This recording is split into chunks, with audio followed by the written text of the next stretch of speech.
Hello, good evening. Good evening, Dr. Saju. Can you hear me? Yes, I can hear Okay. you. And your voice is also absolutely clear. We will just wait for 2-3 minutes and then we'll start. Okay.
Good evening.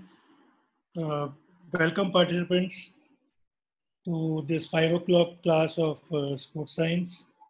Yesterday we started with biomechanics और कल हमने biomechanics के बारे में काफ़ी कुछ जाना. Basics क्या होते हैं बायोमैकेनिक्स के और क्या क्या वेरियस टेक्निक्स हैं बायोमैकेनिक्स की जिसको कि इस्तेमाल करके हम अपना परफॉर्मेंस बेटर कर सकते हैं. आज हमारा टॉपिक है insight into running mechanics. Running is a part of all sports activities, whether you have to warm up or you have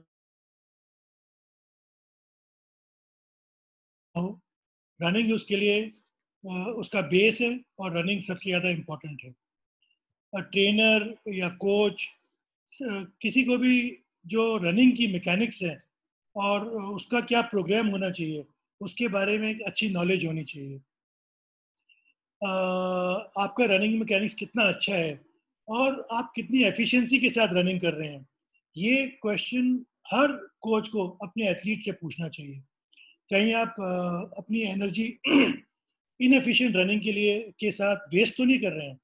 तो there is a scientific and technological background to running, and there is a methodology of running analysis. So today we have got Dr. Saju Joseph, who will be giving us insight into this running mechanics. Dr. Saju Joseph has worked as scientific officer with Sports Authority of India for almost 17 years before he left for Malaysia, where he headed the education and research and biomechanics department of the National Institute of Sports. वहाँ पे he also worked as assistant coach of the Malaysian hockey team. Doctor Joseph ने अपने पिछले करीब 35 साल के अनुभव में बायोमैकेनिक्स में बहुत काम किया है और वेरियस हॉकी टीम्स के साथ काफ़ी काम किया है. पिछले साल ये इंडिया वापस आ गए and now he is our high performance director looking after the southern region and he is based at Sai Center, Bangalore. I will hand over to Dr. Saju Joseph for his topic, Insight into Running Mechanics. Thank you. Thanks, Commander. First of all, thanks to Sports Minister and DG Sai for giving an opportunity to take this online classes. And thank you, Commander Pushpender Garg, for giving a brief introduction about me. Dear coaches, friends, athletes, physiotherapists, trainers, and I don't know who all are there in this group, but my hi to everyone. And without much delay, I would like to go on to the topic on this mechanics of running and insight into. Basically, Commander, can you see my slide? Okay. Basically, if my presentation would be in English, because it's very difficult for me to talk in Hindi. My grammar, everything is really bad. But what I have done is that I have utilized lots of pictures and some videos which can explain everything in detail. I'll be explaining also. So you can really understand that without much problem. And if at all, if you have any query, you can write to my email address and inquire about it. Okay. So please pardon me for this, but wherever I can speak in Hindi, I will speak. Very difficult to convert all this terminologies into Hindi. So please bear with me.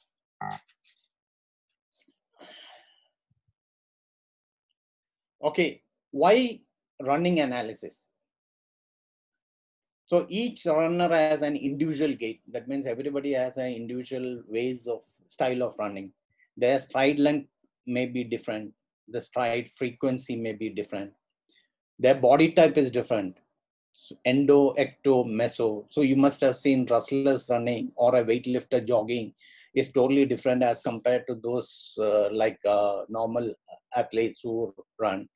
And also it depends upon level of flexibility. How much of flexibility is there in your various joints that permit you to have wider range of motion. Then if it is in the case of an injured athlete, type and grade of injury also determines your mechanics of running. So whether one is actually recovering from an injury or simply trying to set a new personal record, each one needs to have individual solutions in running. So if you are recovering from an injury, a sports rehab physical therapist can evaluate and treat your injury and enable you to return back to sports without further risk of injury. So there are various tools that are available in training, which can be used for analyzing and giving you a feedback. So that lets you to perform in a way which where you can give your best performance.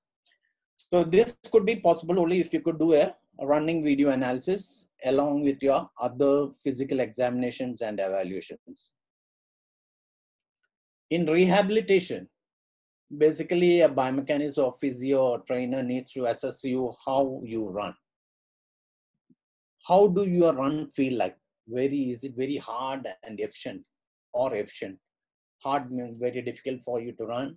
Whether your coordination is rough or smooth, your landing techniques are hard or soft, whether you are very much tense in running or you have your whole body is relaxed, whether it is painful or stressful. So this is done to plan and prepare a suitable and effective training program.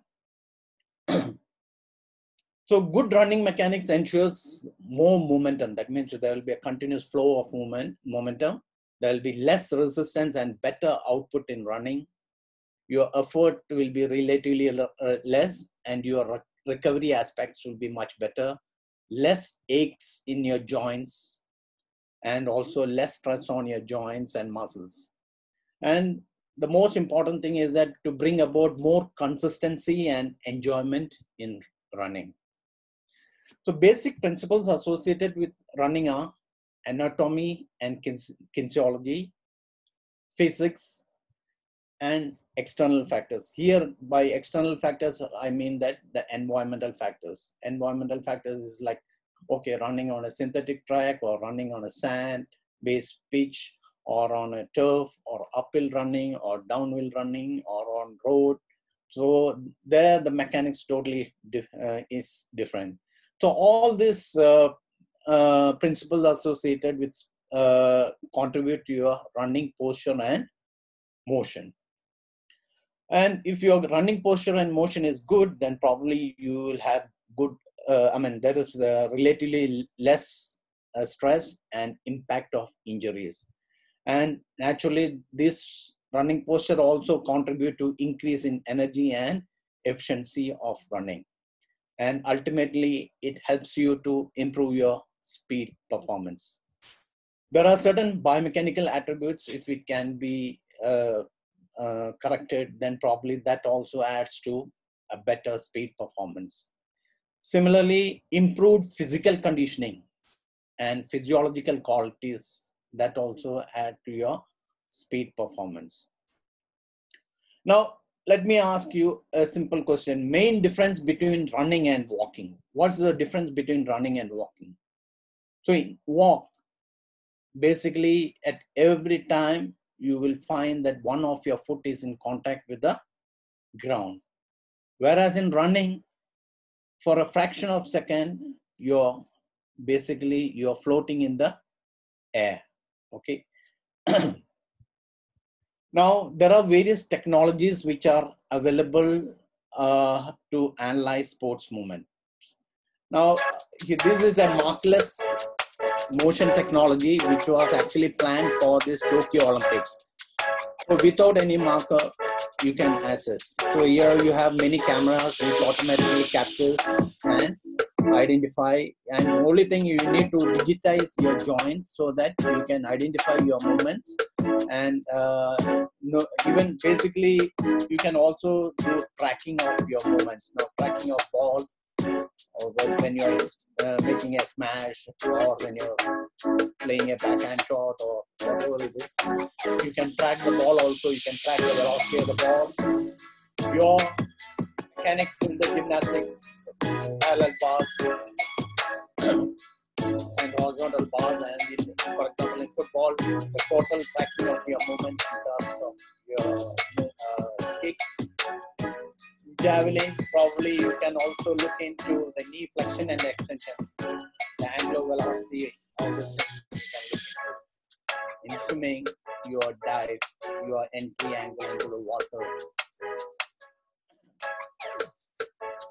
So in throws, probably if you add a force plate down below, you could also look into kinetic stuffs that would give you a lot of information on how much of RFD you are producing.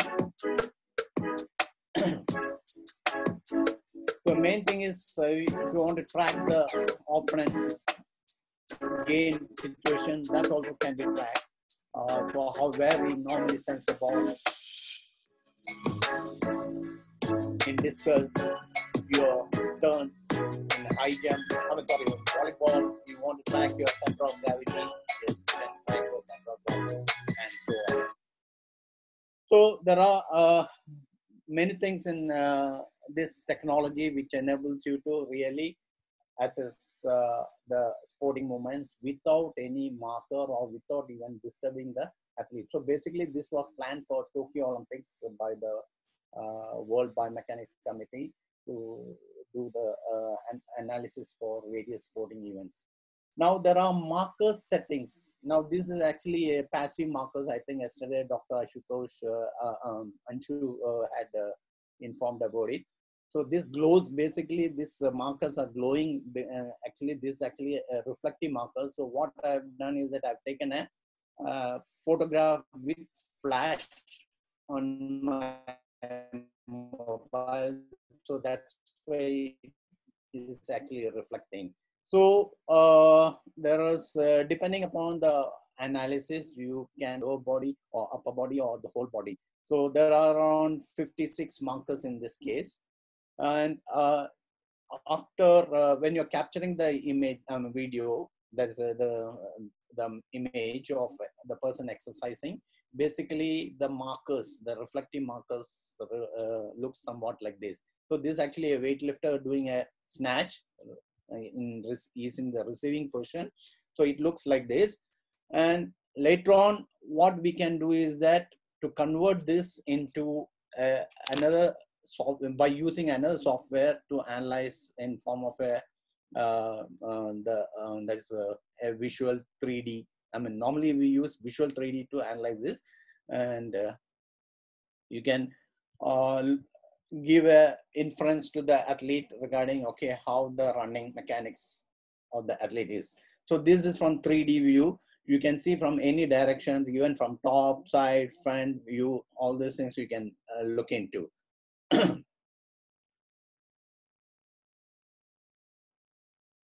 So whichever directions you want, you can analyze the movement.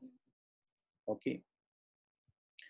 Now, from the 3D motion, probably normally you get a temporal parameters like this.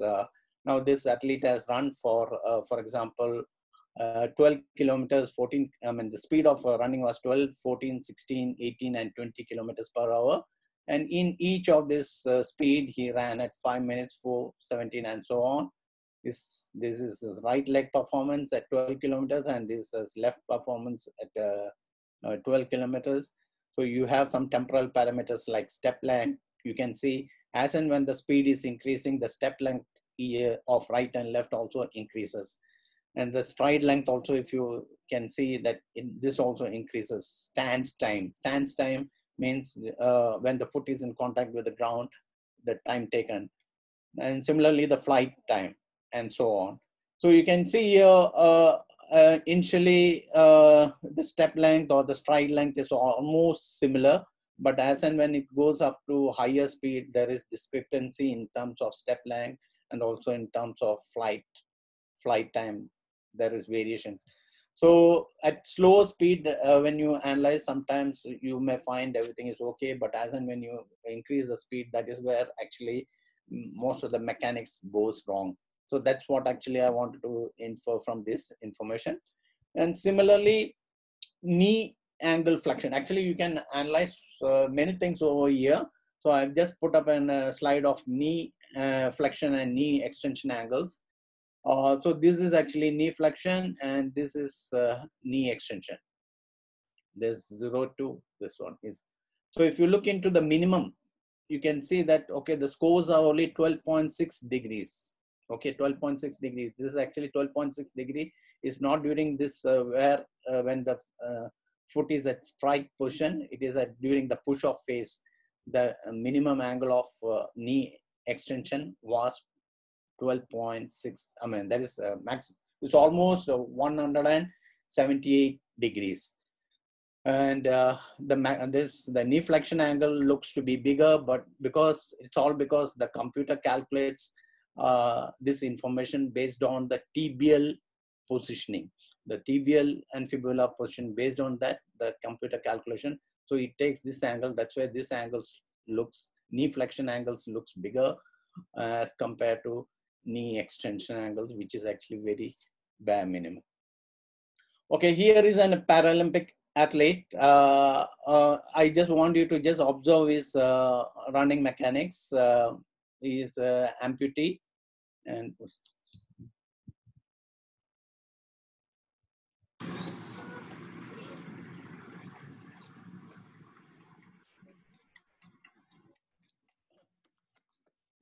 even he's.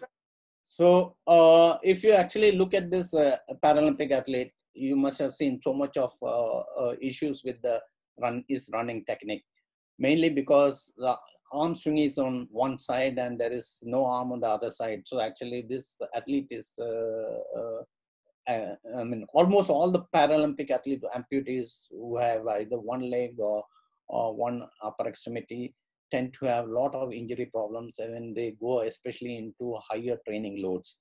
So there it's essential that, okay, you need to analyze their running technique in order to keep them safe from injuries and to prevent injuries and also enable them to perform much better.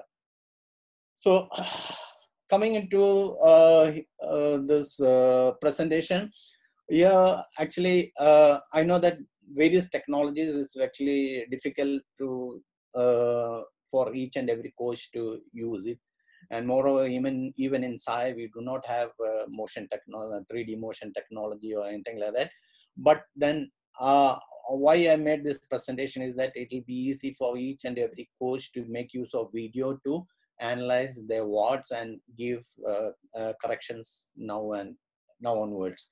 At least those who have been doing, okay, it is good. At least those who have not been doing, probably even the physiotherapists or the trainers, if they can look into the video and analyze the technique, and if the correction or the necessary tips are given, means okay, it will help the athletes to perform and free from injuries. So basically, there are two external forces that of nature that acts on body. So one is force of gravity. What is force of gravity? So if I drop, I mean, actually say I don't have any mannequin. Doctor, I mean, Commander, can you see this? Barbie? Hello? Yes. Okay. Okay, I don't have any mannequin for demonstrating, or I don't have even the space for demonstrating. So probably I'm using a Barbie, which was. Can I interrupt 1 minute? Yeah, is it possible that from time to time, if I can, say some things in Hindi, so that is it possible? Then you can just give me time, because your flow will be disrupted. So I don't want to disrupt your flow. Okay, so that's why I'm just demonstrating some things. Okay. So basically, I bought this Barbie for my daughter 25 years back. Okay, now because I don't have mannequin, I'm using it for demo. Okay, so force of gravity. Basically, when you leave something, it drops down. So there is gravitational force. That's because of the gravitational force. So even when you're running, there is gravitational force which is influencing your body, and because of that, when you're in the flight, you tend to land onto the ground. Okay, so I'm not going for big explanation, just basic explanations only. Then the second one is Newton's third law, that is opposing force. So when you contact the ground, there is also a opposing force from the ground which pushes you upward. So that these two are the main external forces that acts on the body when you are running.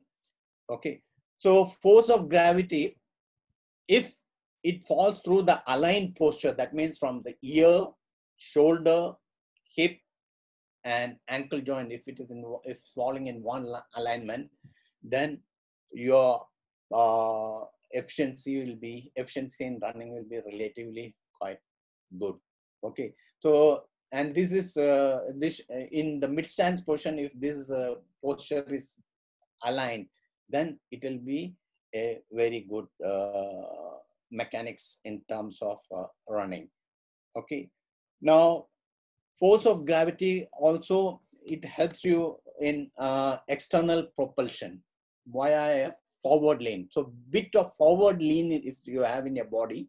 So the forward lean varies from something around 5 to 12 degrees. Okay, so this is now if I draw the hip joint alignment, from there, if you look into the lean of the body, if it is around 5 to 12 degrees forward, then probably that would possible help you in having a continuous movement, and plus the force of gravity assist you in running forward. So it's something like a ball basically.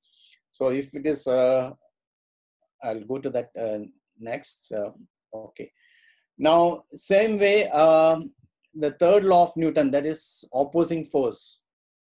When you approach the ground, there is also, as I told you, that opposing force which acts onto your body.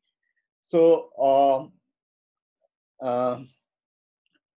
here it's quite important in terms of running now, because if your contact time is longer on the ground, probably your running speed will be relatively slow.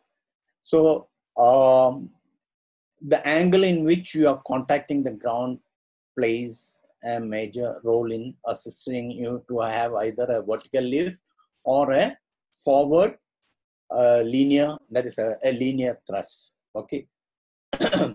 Now, as I told you about the third law of Newton, so if you're doing a push-up, basically the ground also pushes back. That's why you are in a position to extend your elbow, and the torques that at the elbow then can straighten the arm, and the press up could be completed. So same way in running, when you are pushing against the ground also pushes you up backward, and that assists you in facilitating a linear or vertical flow of movement. So feet land under the posture line while moving with the force. So when the feet is landing under this, okay, if it is in alignment with the posture, then that will facilitate you to actually push forward to a greater extent. Now there are some other factors, internal forces that acts on the body. Now that is actually the angular acceleration and deceleration of the hip joint. That means when the person, now for example here in this picture, you can see the heel kick is there, and from the heel kick,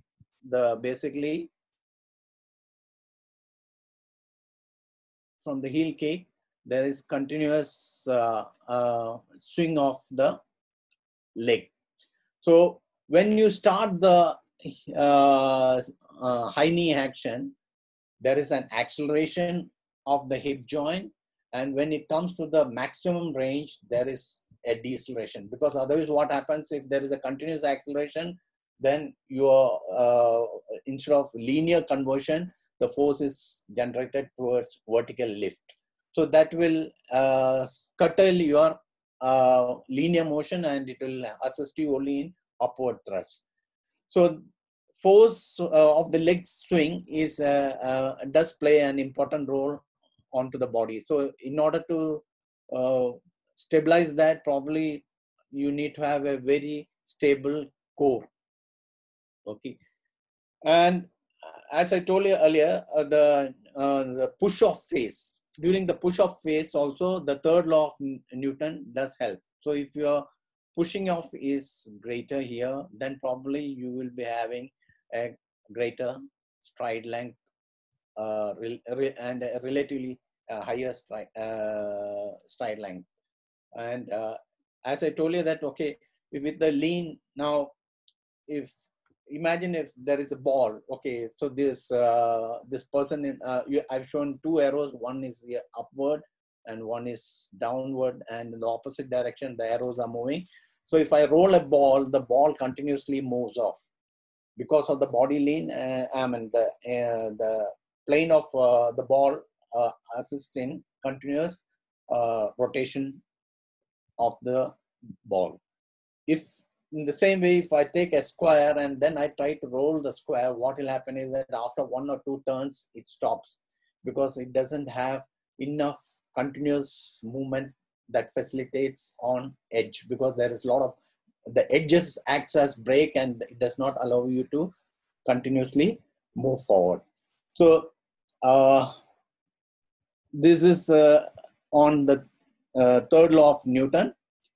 And yesterday, I think already Dr. Ashutosh has informed you about ground reaction force. So I'm not going to waste much of time here. So basically, if you analyze on a force plate, okay, you can get vertical force, forward and backward forces, and also medial and lateral, that is side to side. Now, there are certain athletes who actually land on the lateral aspects of the feet, so lateral to medial, or people who land on the medial aspect of the foot and medial to lateral movements. So this kind of movements again increases the time factor, and at the end of my presentation I will show you some ankle joint movements where too much of supination is there or too much of pronation is there, that restricts certain running mechanics and does not facilitate flow of good momentum in running.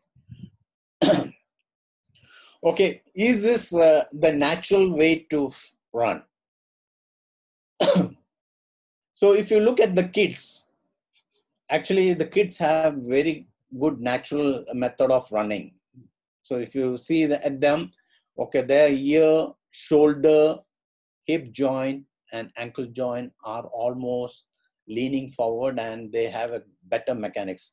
So with the probably with the training or with the training which is not effective enough, that is the reason that many people tend to have awkward running mechanics, and that leads to lots of injuries. Okay. So how does running takes place? Okay. So in one of the book of Born to Run, it is defined as running is just a controlled fall. So whenever the line of CG, CG means center of gravity, falls outside the base. Now let's say, so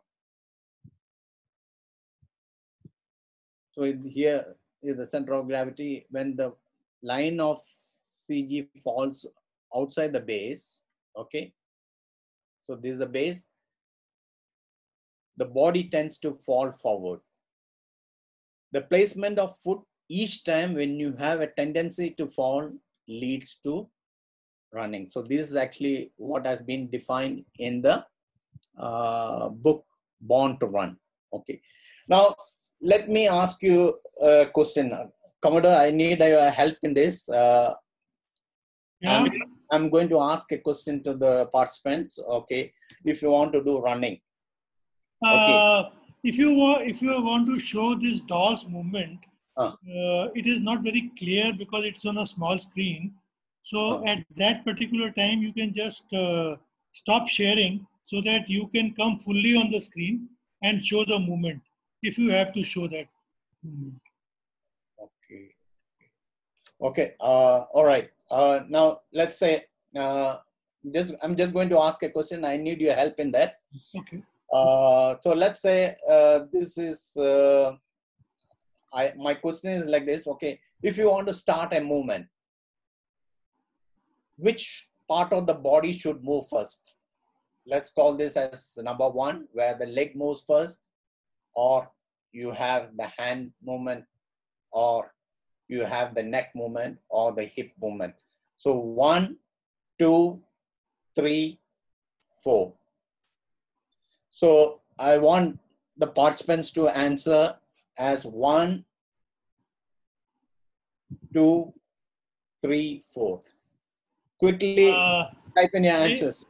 ये question पूछा गया कि अगर आपको चलना है और चलने के लिए सबसे पहले आप अपना पैर निकालेंगे या हाथ निकालेंगे या अपनी गर्दन को मूव करेंगे या what was the fourth one?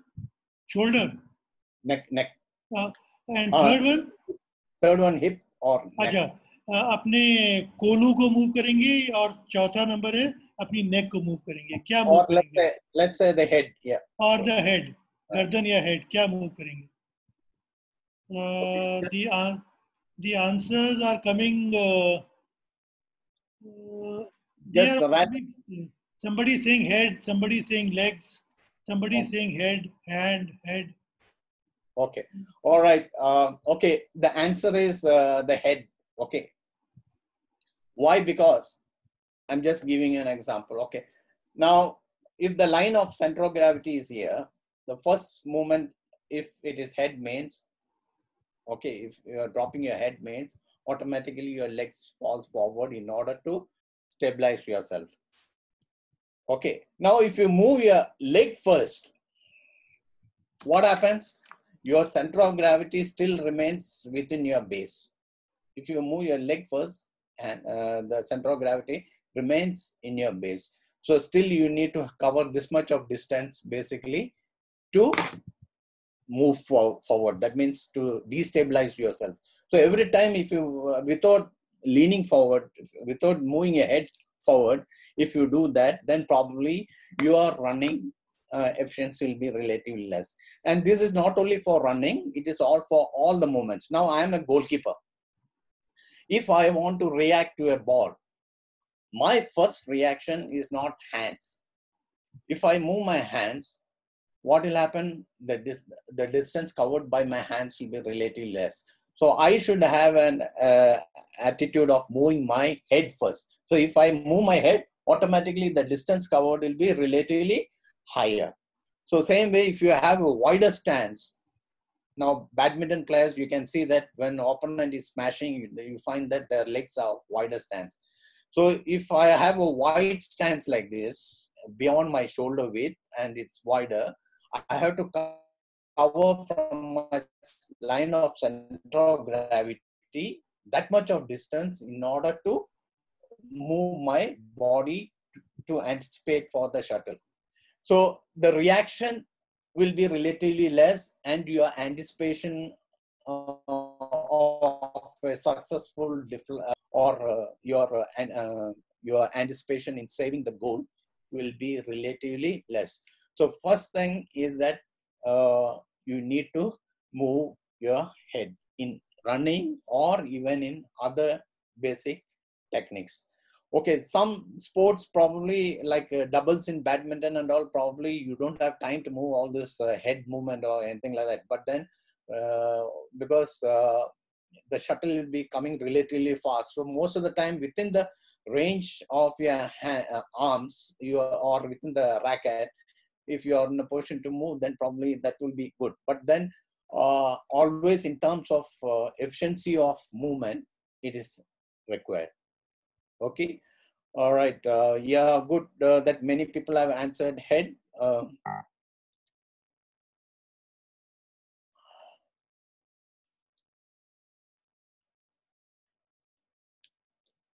Okay.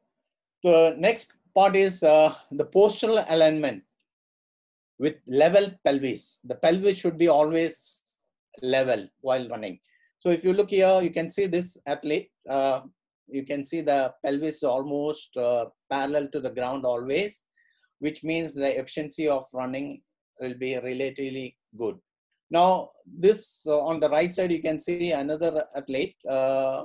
Whenever he is on mid stance in one position, relatively the hip joint is, the pelvis is dropped to the opposite side.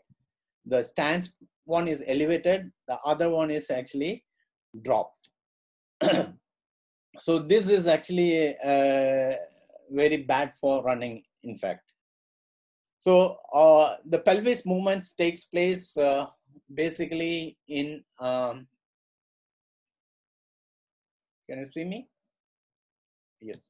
Okay, the pelvis movements takes place in three ranges. One is obliquity. That is, obliquity means it's sideways movement. Okay, so sideways movement of the pelvis. The pelvis will be moving sideways.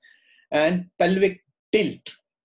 That is anterior tilt and posterior tilt. And there is rotation. So rotation means when the person is on the push-off phase, what happens to the pelvis is that there is a rotation. So the leading leg will be having there's a clockwise rotation, whereas the trailing leg, when it comes forward, it will have anti-clockwise rotation. Okay, so there is actually this kind of movement which is taking place, that is rotation. So in running, if your pelvis area is stabilized, then probably this could be a good for basically your running mechanics.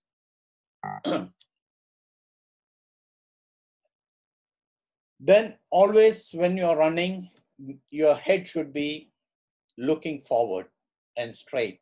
Now, once you drop your head, what will happen? The spine also drops, and then you will have your hip being pushed back. So when your hip is being pushed back, your range of motion in terms of your swing, leg swings, and the stride length will be automatically reduced. So this should not take place. So that's why if you keep your head up, looking forward straight, probably you would have a better efficiency in running. Mid-foot landing under posture line during mid-stance is very much important. And in case of long distance athlete, you find that, okay, this mid-foot position and the alignment of the body will be almost in where the shoulder, earlobe, and the hip and ankle joint will be almost in the alignment. Whereas in sprinters, you find that relatively this will have more forward lean. And as I told you that it may, in the initial sprinting action, especially in the acceleration phase, the lean will be relatively higher as compared to the normal running. Now this flow contact angle is quite important. So this flow contact angle is informs this actually from the 3D motion analysis. It shows you, it gives you a lot of information on whether the athlete is having forefoot contact or heel contact. So if your graph is towards the negative side and you have more space over here, it shows that, okay, the person is having more of forefoot contact. And if the person is having closer to the beginning of the graph and onto this greenish zone, then he has more of heel contact. Okay, so at different speed, you can see that the mechanics of here down below at 12, 14, 16, 18, 20 kilometers per hour, you can see that mean foot contact angle also varies for athletes, for the same athlete. Okay, so in left it is different, right is different. Actually, this athlete has an imbalance in his running mechanics. That's why you find that on the left side it is different, and as whereas in the right side also is totally different. Then forward lean from relaxed angle. So you're basically, I told you that, okay, running mechanics in the initial stage, I told you that, okay, you need to have you should not have a rigid body while running. Almost your running mechanics should be smooth and relaxed. So if from the ankle joint onwards, if you have a relaxed movement, then probably your running mechanics would be much better. Then coming on to heel kick. Basically, higher the heel kick, high efficiency and economy of running. So if you see here, this person is in a position to come up to something around 22 degrees of heel kick angle. That means he is minimizing to 22 degrees. Also, that's actually quite a good for people who have good heel kicks. This helps in less loading of the hip joint and also assist you in increasing the stride length. Basically, there are two types of runners. One is called as aerial runners and one is called as terrestrial runners. Now, the aerial runners basically will have higher heel kicks, whereas the terrestrial runners, they will have relatively their the tibial will be almost parallel to the ground level. So the difference between these two people is basically like this. Now, you can see here, a person who is having higher heel kick has a shorter radius of rotation from the hip joint, whereas a person who is a terrestrial runner, basically his radius of rotation is increased. So if you take a segment, I mean, if you just take this segment of, so you can see that normally if I just take the hip from the hip joint, I just take this piece, then when the heel kick is there, the center of gravity, line of center of gravity of this segment, that is the hip to this piece, I mean the full leg lower extremity, is closer to the alignment of the hip.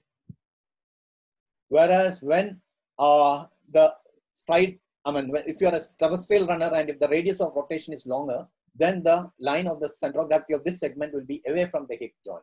So you will be actually loading the hip joint to a greater extent.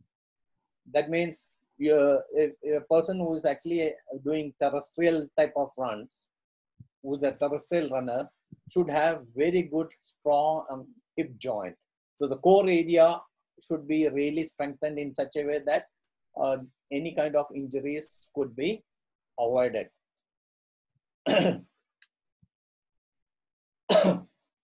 So basically here, I just wanted to say that shorter radius of swing from the hip joint will help you in better efficiency of running. Now in case of injured athletes, normally ACL injured athletes, this is actually all ACL injured athletes, you find that they don't have high heel kicks. Relatively, they run like a terrestrial runners. And if the core is not strong, then for these injured athletes, it adds to hip loading. It may lead to either internal or external external rotation of the hip joint. That means when they're running, if the hip is not strong, then actually you are loading the hip joint. So any ACL or knee injured athletes, before going on to running, probably the first thing what they need to do is to strengthen the core area. Strengthen the core area in such a way that even if their knee flexion or knee extension is relatively less, they are in a position to transfer the load onto the hip joint while they're doing the jogs. Now, high knee action also assists you to enable you to cover a greater distance. That means ensure a greater stride length. So here you can see that the person basically has a higher high knee action in terms of aerial runners, whereas relatively the terrestrial runners, they do not have much of high knee action. That restricts the stride length. Now, one thing important here I just want to mention is the pelvic tilt. Basically, there are three types of pelvic tilt: anterior tilt, posterior tilt, and neutral. Okay. Now, I'm just going to discuss only anterior tilt and posterior tilt. The neutral one is in between this. Okay. Now, a person who is actually having anterior tilt, what happens is that if you look into the pelvis is facing downward. Okay, here you can see the pelvis is facing. Can you see my pointer, Commander? Yeah, yeah. So the pelvis is facing downward. So what happens is that since it is facing downward, the high knee action cannot be higher. That is because it restricts the high knee action, because the pelvic, the hip joint facilitate only the movement to a limited extent.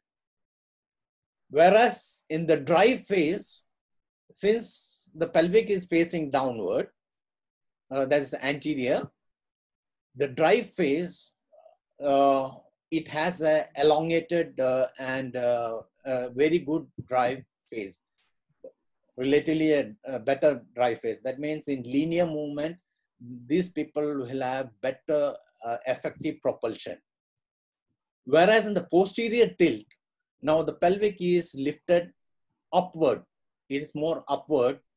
So when the pelvic is lifted upward, the hip joint socket permits higher high knee action.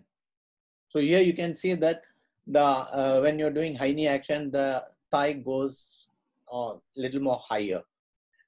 And but for these people, it restricts the drive phase. That means relatively when they are trying to achieve a linear propulsion, it does not facilitate in linear propulsion, but comparatively in vertical propulsion, these people have better efficiency.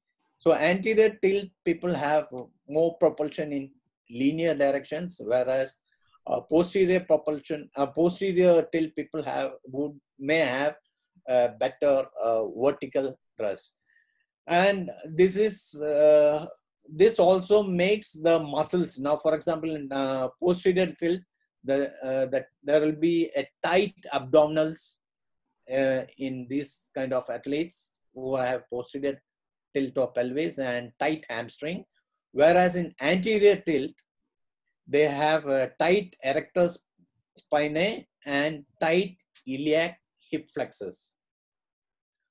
Okay, so this is a basic understanding of the pelvic on which performance may vary. Now, again, high knee action on injured athletes. Injured athletes lack high knee action, and this basically weakness in core strength is one of the reasons. Now here you can see that, okay, relatively the not in a position to lift the knee itself. And here you can see another athlete. They don't have the control over the high knee action. So the knee joint moves medially across. So basically adductor, abductor and the core area is weak, and that's the reason that they are not unable to control that. So probably working on those needs to be ensured. Okay. Now coming on to arm swing. Arm swing should be relatively close to the body. And now here on this screen, you can see that, okay, the athlete is having 41 degrees on one side and the other side it's around 35 degrees. Okay.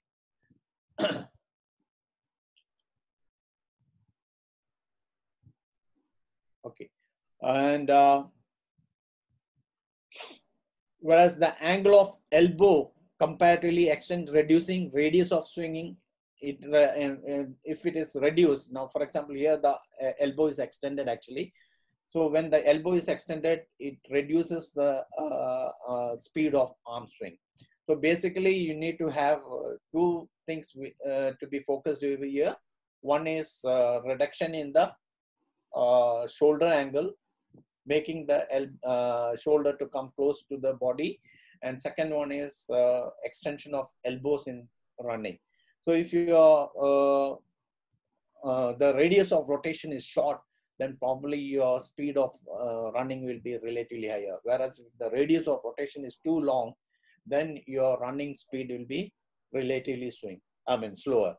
Now, wider swing causes trunk rotation also. Now, let's say your shoulder is open, and then if you have wider swing from the trunk, basically from the trunk area, it will restrict you. It will facilitate a lot of trunk rotation. So unnecessarily, your pelvic will be moving anterior and posterior a lot. So again, this arms, it's all because of the upper extremity arm swing that this trunk rotation is taking place. So lesser the arm swing, it will help you in better running efficiency. So one of the way to reduce the arm swing is that, okay, you can have a ball or something weight which is around 500 grams, hold the weight in the hand and have your arm action movement with it's almost in diagonal stance, so that your arm action is very close to the thing. So here the mechanics is basically when the weight is there in your hand, the shoulder does not want to allow the work to be done away from the joint. Now, if I ask you to carry a bucket of water like this, it will be difficult for you to carry. Whereas when you carry the bucket of water in line with the shoulder joint, it will be easy to carry. So here, by giving the additional weight, it is that the person line of gravity comes closer to the shoulder joint, and that facilitates you to swing your arms very freely, and it will match to your running mechanics. 1 minute. This I will explain in Hindi because this is a very important thing which you have just told. I never knew this. जो अभी doctor साहब ने समझाया वो ये है कि अपने जो हाथ हैं उनको अपने साथ रखिए. आप देख रहे हैं ऊपर वाली उसमें फिगर में जो हाथों का एंगल है बॉडी के साथ वो काफ़ी ज़्यादा है, वो काफ़ी बड़ा हुआ है।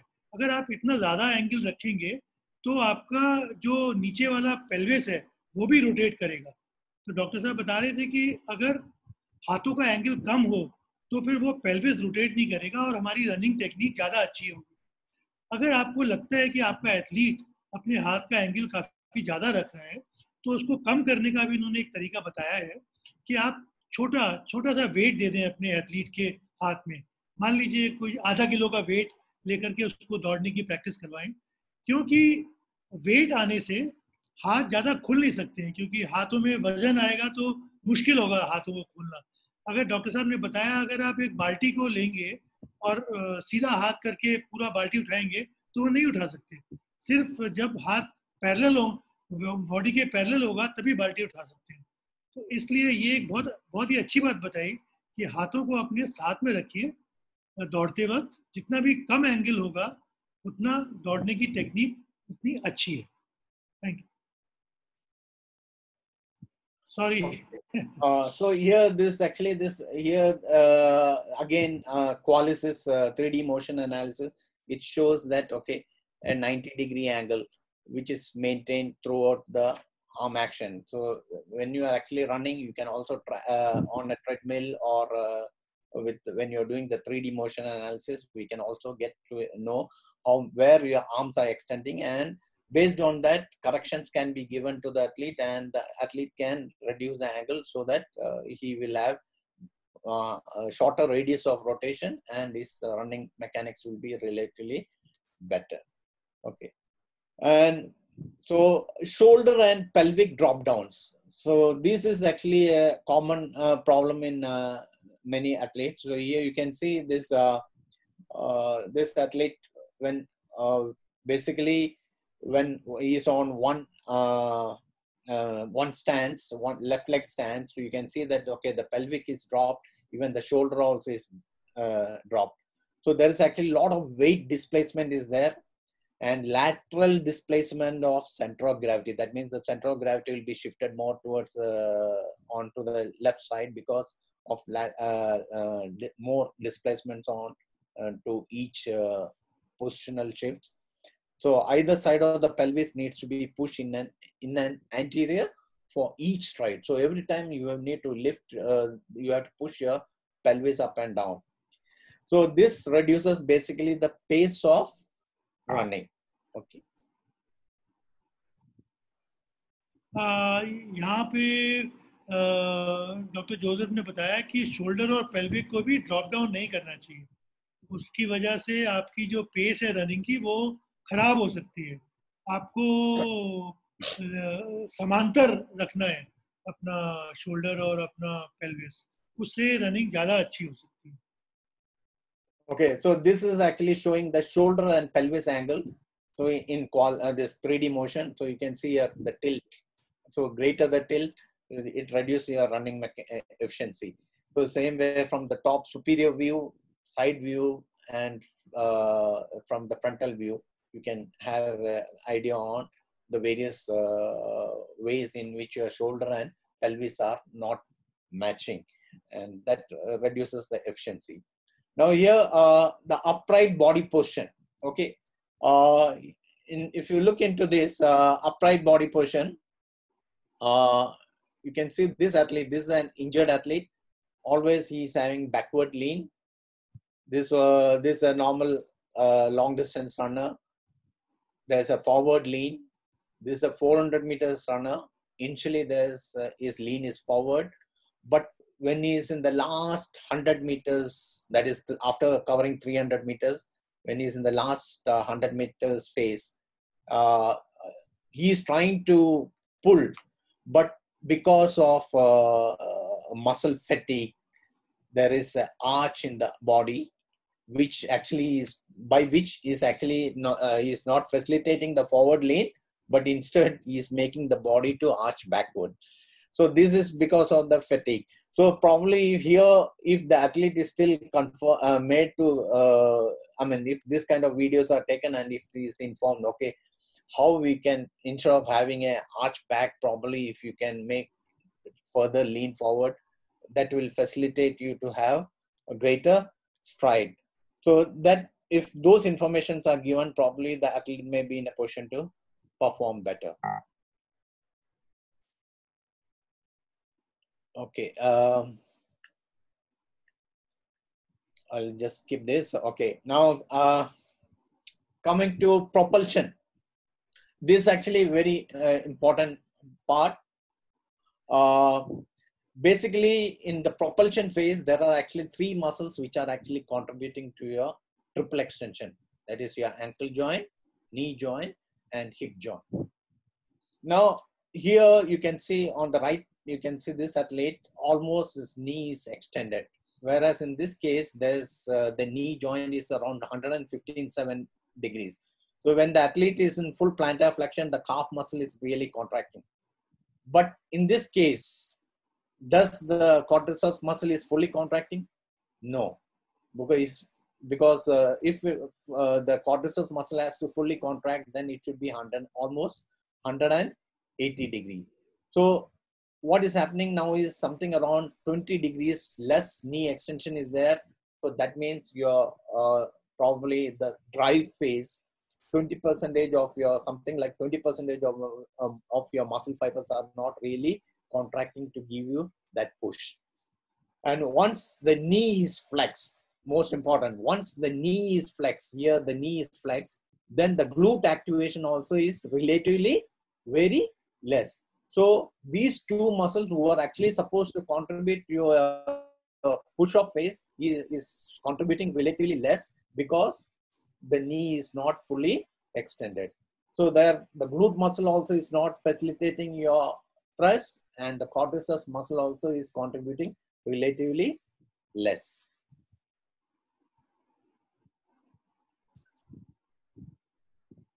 Now here, this is a former Olympian Sandeep Singh, and now the sports minister of Haryana. He is doing the same exercise for glute activation. Now, if you're doing a glute activation exercise, now your knee should be almost straight line. Okay, that means ankle joint, knee joint, hip joint should be almost straight line. If it is in this red line, then the glute activation is relatively not taking place.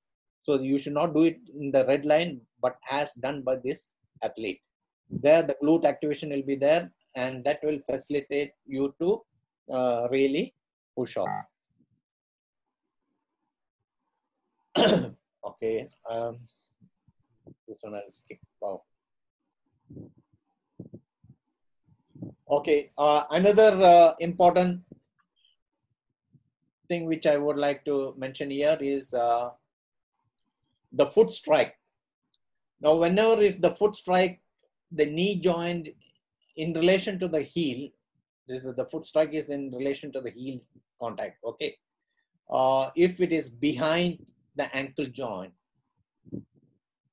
probably you tend to have a lot of problems. If the heel, during the heel strike, the knee is in alignment of the ankle joint, is most good. And same way here. Okay, in this case, the heel is not strike, only the forefoot has strike, but the knee joint and ankle joint is in almost in similar line. That means actually is really quite effective. Whereas in sprinters, you can find that, okay, see, the heel is not striking, the knee is going ahead of the ankle joint. So people who have this kind of strike, that means heel strike with knee, basically tends to have a lot of injuries. Basically, here feet generally land in, normally the feet generally land in front of the body. So you tend to have a brake force by landing on the heel. Brake means, okay, yesterday I think our Dr. Ashut and she also has informed about brake force. So this is, so landing on heel always tends to have some kind of brake force.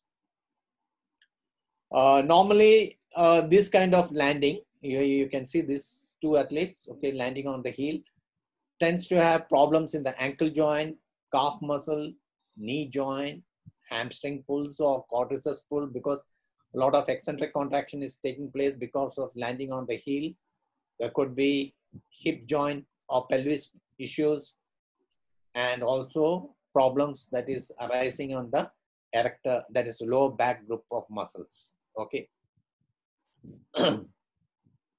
Most of the injured athletes, when they are running after an ACL surgery, you find their knee angle is something around 130 degrees. So here you can see this athlete around 130 degrees. This is around 130 degrees.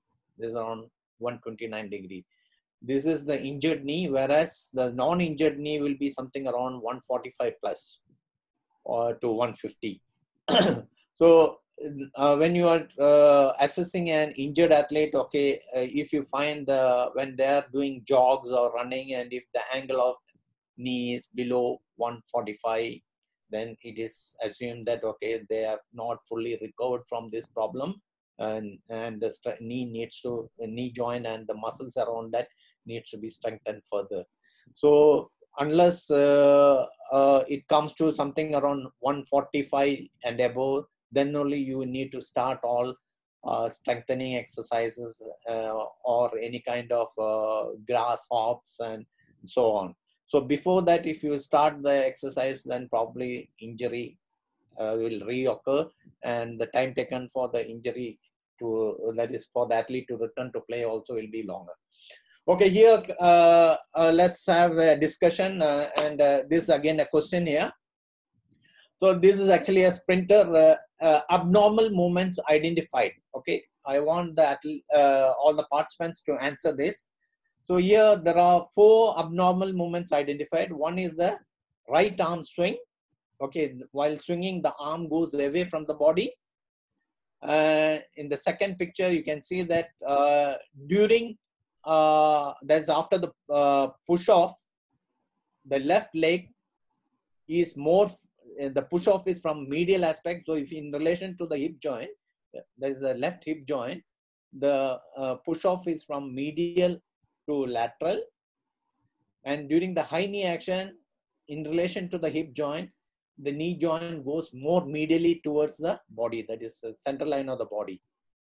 And in the fourth picture, you can see the right foot lands on to the lateral, it's about to land onto the lateral aspects of the feet. That means higher supination, and is going to land on the lateral aspects of the feet. So my question is, what could be the cause of the problem? Is it the right arm swing, or is it the hip joint, or is it the ankle joint eversion, which is actually creating the problem? So please answer in the chat box as 1, 2, 3. Which one you consider as the major cause of this running mechanics? Quick. Commander, please see the answers. They are all mixed. 1 also, 2 also, 3 also. And okay, they're coming so fast that I can't make out. Okay, okay. All right. So 1 means actually it is wrong. 3 also is 2 must wrong. be the correct answer. Yes, 2 is the correct answer. So those who have answered 2, okay, congratulations to them. So they know something about, okay, running mechanics. It shows that, okay, they have a good idea about the running mechanics. Okay, it is like this. Now, these movements are actually all a result of counter movements. Okay, now the left knee going medially inward during the high knee action is, if I don't push my right hand backward, what will happen is that during the high knee action, I have to, if I don't counter it by pushing the right hand backward and away from the body, that will make my body, that means one sprint with this kind of movement, you have to make a turnover and then run. That means every time you are running, there will be a spin of your body. So this is the high knee action, which is actually is countered by the pushing of the arm outward. Same way on the other side, when during the push-off phase, since the knee is coming from medial to lateral aspects, there's a rotational force which is generated. And in order to counter that, what the athlete is doing is instead of placing his foot straight, he is having it as averted and landing onto the lateral aspect. So the main issue is that if you strengthen this area, core area, if you strengthen the core of your muscles to 99%, these problems can be rectified.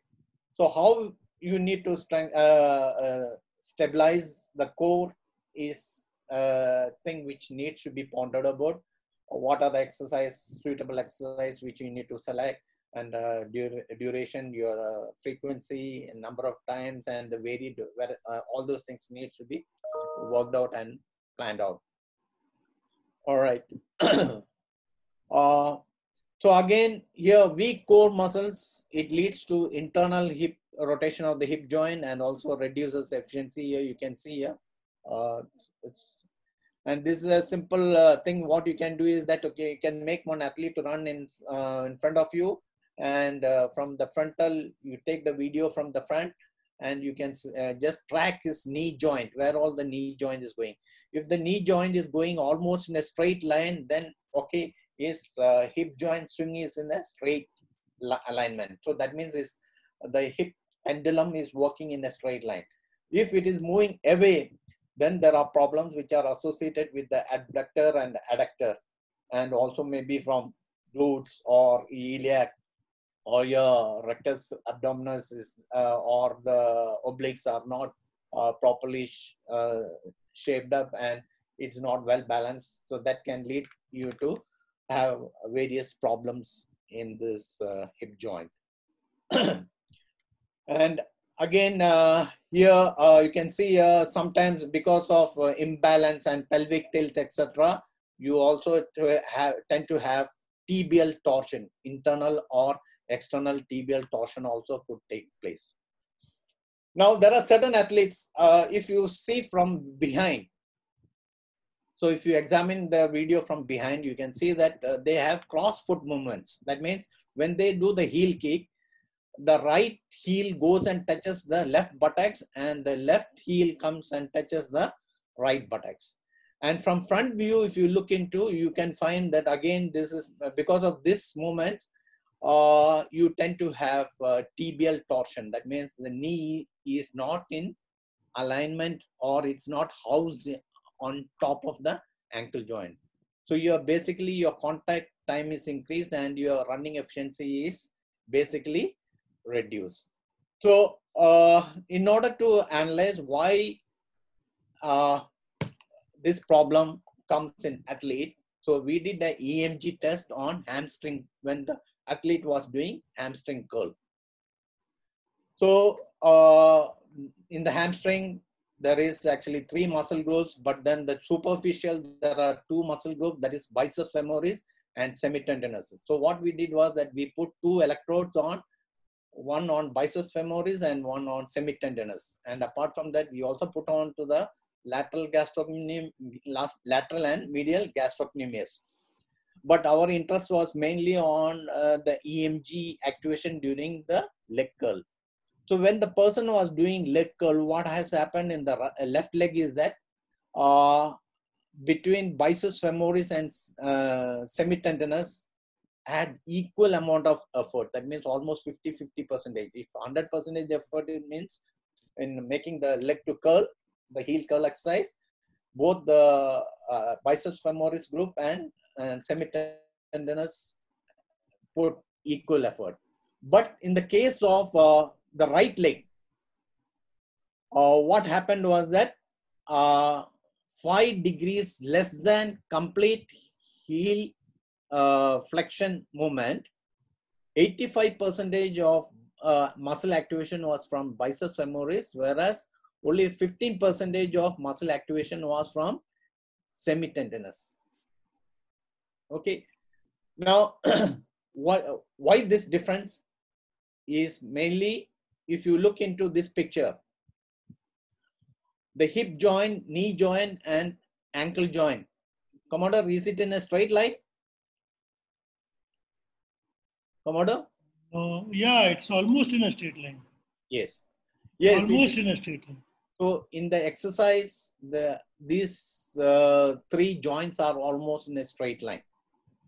But in relation to the room, okay, there is an inclined positioning of hip, knee, and ankle joint in relation to the room. There's actually a slight tilt. Right side. So what happens is that in the initial pull, when the hamstring starts to do the flexion, both biceps femoris and semitendinous is applying equal force in pulling. But when it comes, because of the inclination, now what happens is that the biceps femoris rolls over to a greater extent as compared to semitendinous. So that leads to the right heel going and hitting the left buttocks. So this in turn, so actually what is happening is that in training, you are doing something where you are making your muscle to go across. So what will happen in the field? You will also, in the field also, you will have the same issue. Now you may ask me, the left leg is having equal, then in that case, why the left leg is also having cross movement? Now this is a counter movement activity. Now running is a cyclic activity. So if you have one movement like this, where the right heel goes and touches the left buttocks, okay. So during the swing phase, there is actually a rotational force which actually creates, in order to counter that, automatically your left leg also has to encounter the same issue. And that is in turn reflected in terms of tibial torsion during the mid stance also. So people who are actually doing coaching or training in the gym, they should not, they should always look out for their activity of the athletes. They should not be looking into something else. When an athlete is doing, whether their body alignment is proper in relation to the ground, and when they're lifting or doing any exercise, the mechanics is right or not, it has to be foreseen. So if you don't look into those issues, then these athletes will develop wrong mechanics, and that will lead to this kind of issues.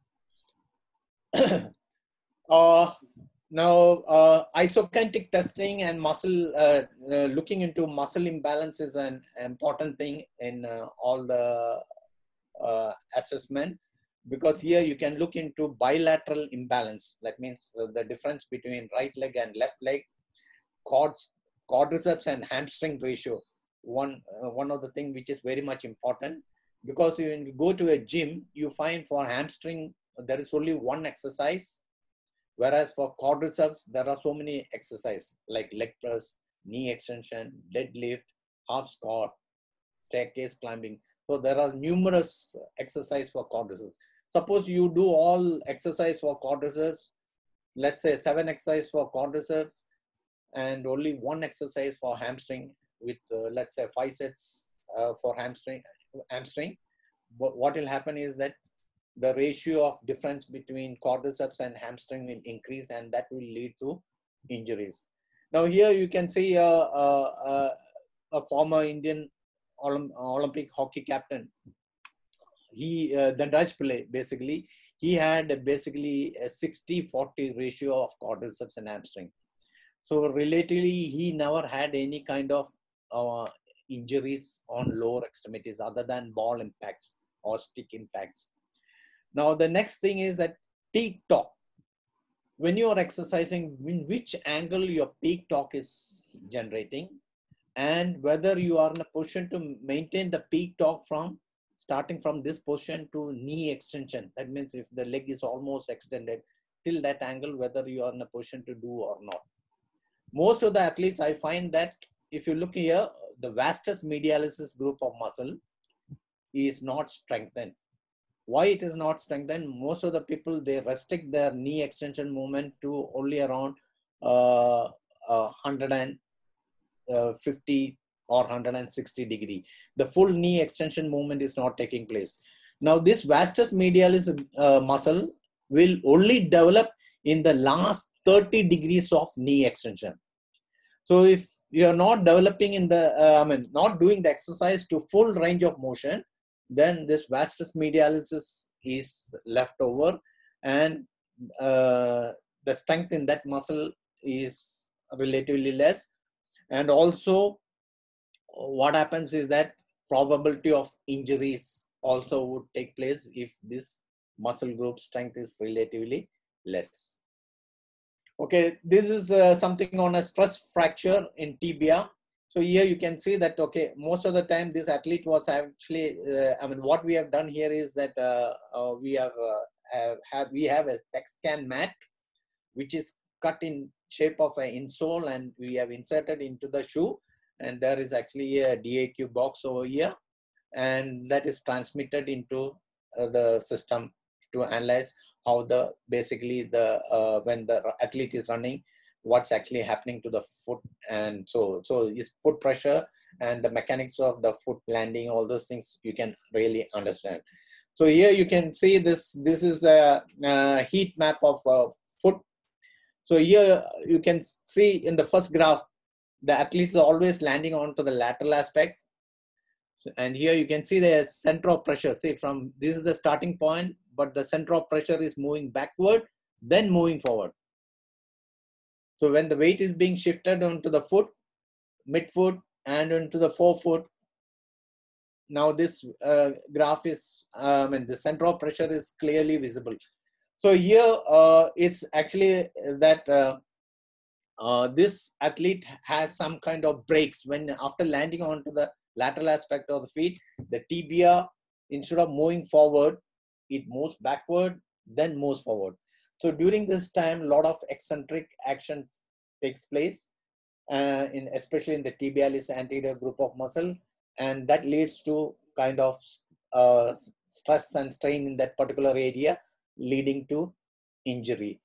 So this foot rolling from lateral aspect to medial, if it is corrected probably, then this, there is movement, but then lateral to medial, but then if the tibial movement once landing, and if it is moving forward, then if that can be corrected, then this athlete would not have faced this tibial stress. Okay, I was informing you initially about the various foot landing. You can see a lot of supinations, pronations in various landing mechanics. So this was just to give you an idea, okay, how the foot lands. So if you have a control movements, probably the foot landing can be relatively corrected, and but it takes time. Relatively, it takes longer time for correction of mechanics. So high momentum. So basically, smooth running ensure and a planned rehab would surely guarantee high momentum and low resistance running, very high energy and efficiency in running, and it will reduce your discomfort to a great extent, freedom from aches and pains and injury. There will be automatically speed enhancement, and if effective rehabilitation is there, that would be a great boon for the athlete, and it will also ensure a faster and safer return to play. All right, with this, thank you very much for listening. If you have any questions, yes, take up.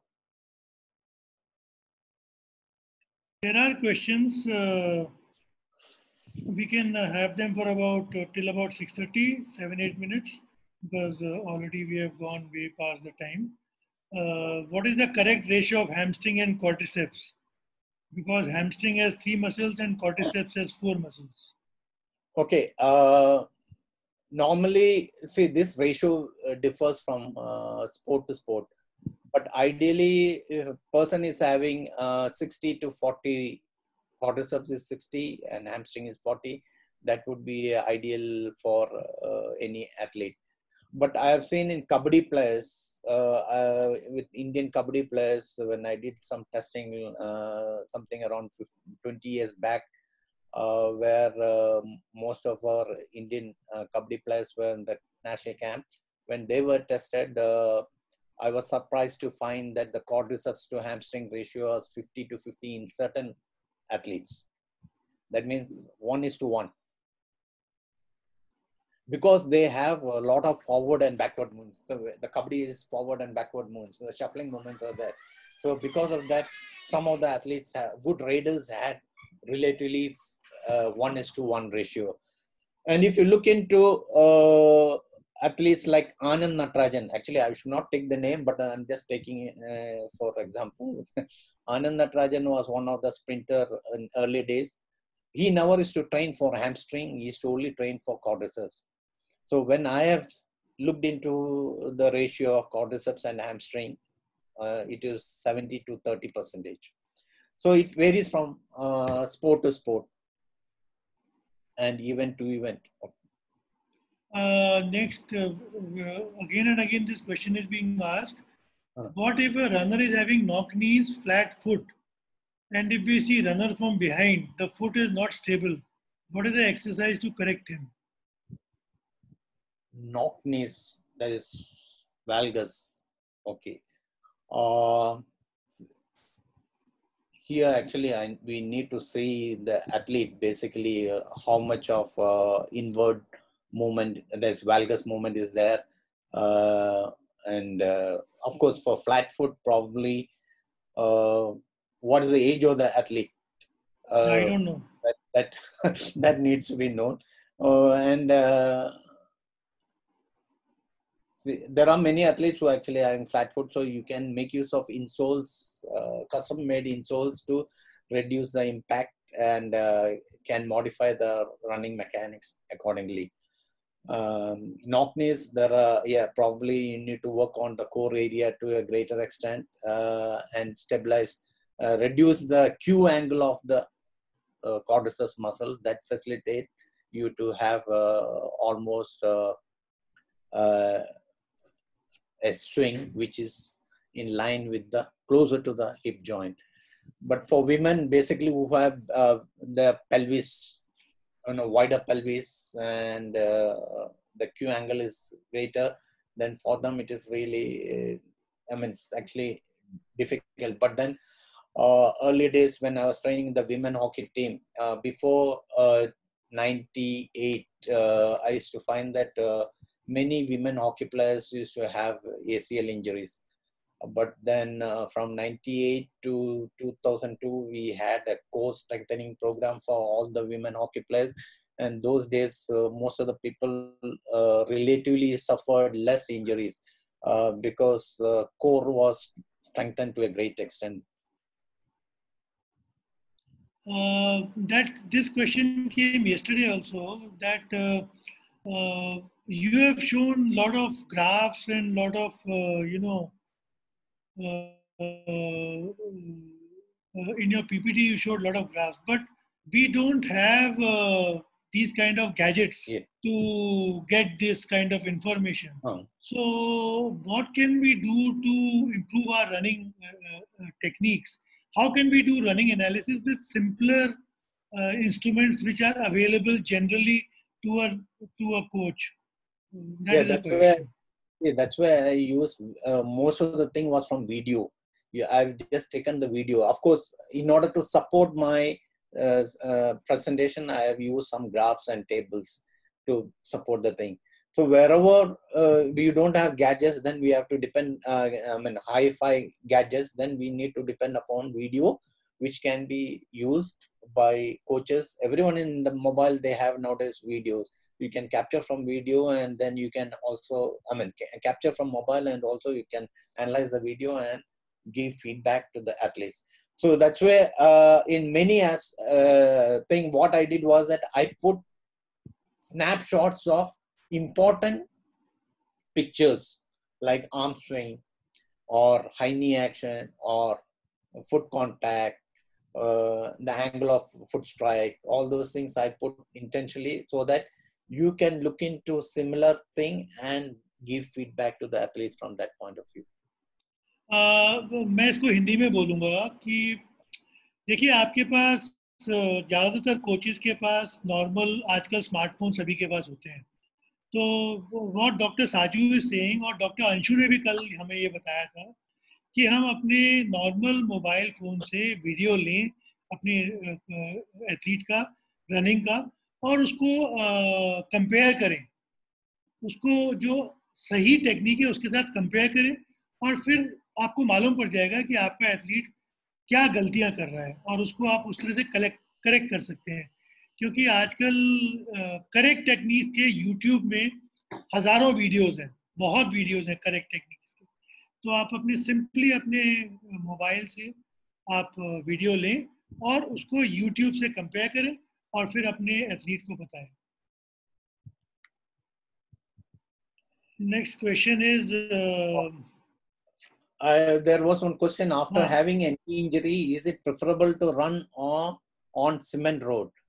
Okay, see, after knee injury and after you have done rehabilitation, always you start doing the activity on grassy and soft surface rather than on hard surface, because what will happen is that impacts onto the joints will again worsen the that is the recovery rate. So ideally, now I'm just giving an example of I mean, in this even return to play after a surgery, I'm just giving an example of now our Anju Bobby George's husband, Bobby George. Bobby George was a triple jumper, and you won't believe that after he had a ACL, meniscus and PCL tear, he returned back to sports within 5.5 months. He went to for his club competition, and that is in his place where he's working. He won a medal in that, and in the 8th month, he went on to break the national record and won the gold. So within 8.5 months. And same time, I have seen that many people but this guy was so much dedicated, and he started his exercising immediately after the surgery. After the surgery means the surgery was done within 3 hours. He started his contraction exercises on the bed itself, on the operation bed itself. And he was totally in control of his diet and all the supplements which he had to take. He was taking that. And one of the biggest advantages is that, okay, this guy basically was a volleyball player and had an ability of takeoff from both the legs. So he only just changed his takeoff leg. But again, he has to use, in triple jump, you have to use both the legs. So probably he was in a position to control that, and he went on to win medal. So you need to have a controlled training program for that. It'll be really good that if they seek the advice of biomechanists and physiotherapists and strength and conditioning specialists and the medical doctor all together to have your return back to sports training programs and your rehabilitation programs. I think you want to take some more, or we'll stop here quite late. I think we'll stop. Probably we'll continue. Again tomorrow. Yeah, yes. Okay. Dr. Majumdar, would you please sum up today?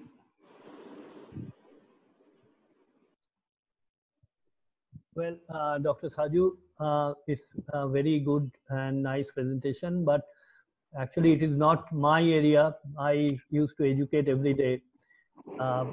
Possibly the area of Dr. Kalyan Chaudhary, who is one of the panelists. So I will request Kalyan to take over and assist the entire program of today. Thank you. Thank you, Dr. Majumdar. Hi, Sajid. Hi. I was remembering those days working together in Gandhinagar at Calcutta, the early 90s. Nice presentations. Today I really enjoyed a lot because it is my specific area to speak all. And yes, running is always been regarded the basic form of gait, and the mechanics of running one has to be taught from very beginning also. In the classroom, when we talk with the student first time, I ask them what is the basic things to be taught. So in the day one, when the children will come with their parents will train to you, being a coach. So this is the basic mechanics of running and little stamina. So once this mechanics has been taught, then we should proceed on other technical things, because you know that's one of the technical things because gone in wrong side. So rectification is a big job and big headache for the coaches to come up. So coaches working with this must be very attentive, and they should make use of this technical things taught them perfectly about the touchdown process, about the various angle of the knee at plantations, and then the angle of the hip with relation to the shoulder, arm swing, everything. So Dr. Saju, you nicely presented. It was a wonderful class, being the coaches to come up and for others too. Thank you very much. Thank you. Right. I will just final. मैं हिंदी में 2-3 शब्द बोलूँगा कि सारे आज जो हमें बताया गया वो बेसिक रनिंग मैकेनिक्स जो डॉक्टर साजू ने बताया, वो कोचेज इस बात पे ध्यान दें कि आप शुरू में बच्चों में, स्पेशली 9-10 साल 8 साल के बच्चों में जब आप रनिंग उनको सिखा रहे हैं या उनकी रनिंग देख रहे हैं, तो आप कोशिश करें कि उस वक्त उनकी जो गलतियां हैं, उनका हिप कैसे रोटेट कर रहा है, उनका फुट कैसे लैंड कर रहा है, आगे लैंड कर रहा है या पीछे लैंड कर रहा है, उनकी नी की पोजीशन क्या है, अंदर है या बाहर है या लाइन में, और उनकी आर्म्स की पोजीशन क्या है, उनकी शोल्डर्स नीचे तो नहीं है. तो ये शोल्डर, आर्म्स, फुट, नी और हिप्स, इन 5 चीज़ों को अगर आप ध्यान में रखें और उनका वीडियो लें और उसको सही वीडियो के साथ मिला करके देखें, तो आपको ये पता चल जाएगा कि आपका एथलीट उस उम्र में क्या गलती कर रहा है. अगर आप उसको उसी वक्त सही कर देंगे तो ये उसके लिए भी काफ़ी अच्छा होगा और उस एथलीट के लिए आगे चल के फिर उसे करेक्ट करना बहुत मुश्किल हो जाएगा. लेकिन अगर शुरू में ही आप ये जो उसकी सिंपल मिस्टेक्स हैं उनको करेक्ट कर देंगे तो वो एथलीट बहुत अच्छा करेगा और उसकी रनिंग उतनी ही एफिशिएंट होगी, उसकी रनिंग उतनी ही ठीक होगी. तो यही डॉक्टर साजू का मैसेज यही था कि आप हमेशा रनिंग टेक्निक, जो कि बहुत सिंपल चीज़ है, जिसकी सबको हर स्पोर्ट में बहुत ज़रूरत है, उसको शुरू से ही ठीक करें और अपने एथलीट को सही करें. तो आज का सेशन हम यही समाप्त करते हैं. We will finish the session today. It has become quite a long session, almost 6:35. We will stop here today and thank you very much. And tomorrow again we will have another session on biomechanics at 5 o'clock. Till then, keep safe and keep doing your exercises. Thank you very much. Thank you. Thank you. Oh. Thank you, Dr. Saju. Thank you, Dr. Majumdar. Thank you, Dr. Sarla.